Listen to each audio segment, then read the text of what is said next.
चमत्कार म्हणजे नक्कीच तू कुणीतरी आहेस. क्षणभर थांब, ध्यानाला लावतो. नेमका तू कोण आहे या गोष्टीची जाणीव करून देतोय.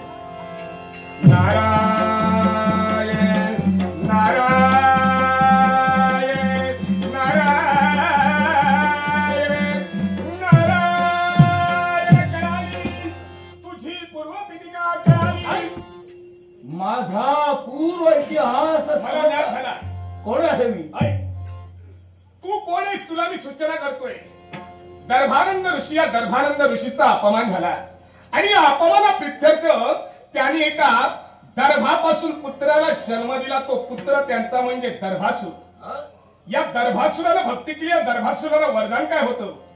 या दर्भासुरानं जर का बेलाच्या पानावरती म्हणजे बिल्व पत्रावरती आपला पाय ठेवला तरच हा दर्भासूर मरणार होता. साऱ्या देवताची त्रेधा तिरपट झाली. देवता सैरावैरा पळू लागल्या कारण वरती तो दर्भासूर. साऱ्या त्रिखंडात त्याचा दबदबा होता. पण शेवटी कुठूनही काही त्याचा घात कसा करावा ही चिंता ग्रासली होती ती देवतांना. म्हणून देवतांनी काय केलं?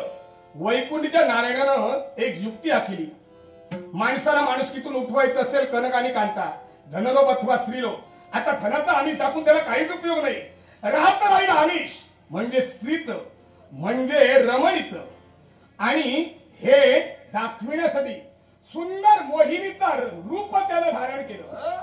विश्वमोहिनीचं रूप धारण केलं आणि वैकुंठीचा नारायण स्त्री रूपानं या दर्भासुराच्या समोर गेला.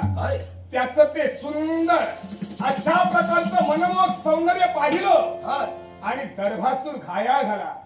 त्याच वेळी त्या मोहिनी रूपी नारायणानं केलं काय केलं?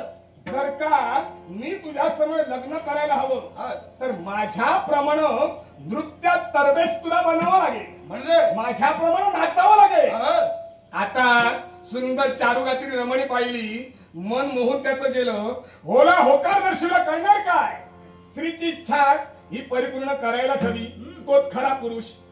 आणि म्हणूनच नृत्य चालू असताना त्या वैकुंठीच्या नारायणानं म्हणजेच त्या मोहिनीनं जाणून बुजून बिल्व पत्र म्हणजे बेलाची पानं त्याच्या पायाखाली टाकली आणि त्या बिल्व पत्रावरती पाय पडल्याच्या नंतर दर्भासूर हा पाचच्या जागी जळून भस्मसात झाला.